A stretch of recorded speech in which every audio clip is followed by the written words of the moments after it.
We have now had the highest close on record for Bitcoin, and we are right below the all-time high.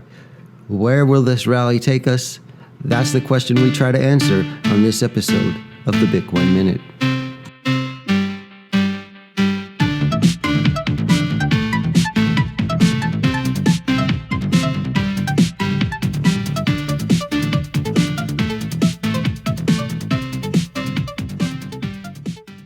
All this exciting stuff is happening right after Bitcoin has had the largest dollar gains of any month in history. Last month, we saw gains in excess of $18,000. That is 43.71%. Now, there are a few times in history, notably back in 2017, when we did have months that had a higher percentage gain. We did have months which gains exceeded last month's only on a percentage basis. On a purely dollar basis, last month was the largest gain Bitcoin has ever seen, $18,000 plus. And it's only the 4th of March, and it's looking to be like March may exceed that month as well.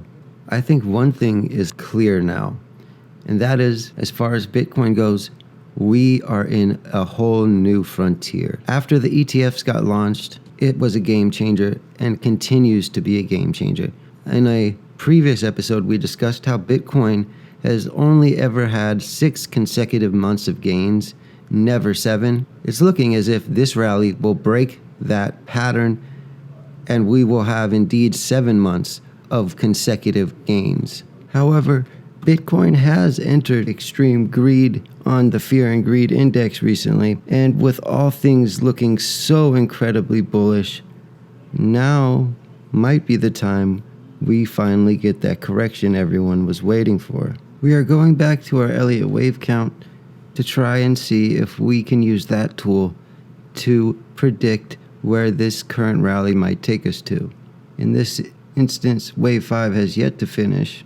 It has yet to show it has entered into the ABC correction phase. When we look at wave 1 and compare it to wave 3,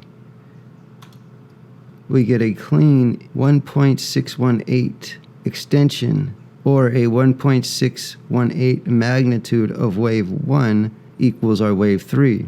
If you look at our third wave, compare it to our fifth wave, we had a pause at a 1-to-1 relationship. We had almost a pause at the 0.618% relationship, and that is a usual target for the fifth wave to go.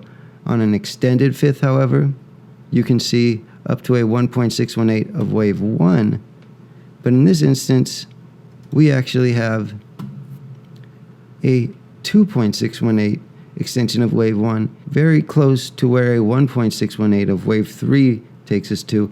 I'm looking towards 77, 79,000, somewhere in that area, to be where this fifth wave finally concludes. For those of you who are taking our trades, we entered last Monday at approximately 54,300. Over the week, we raised our stop.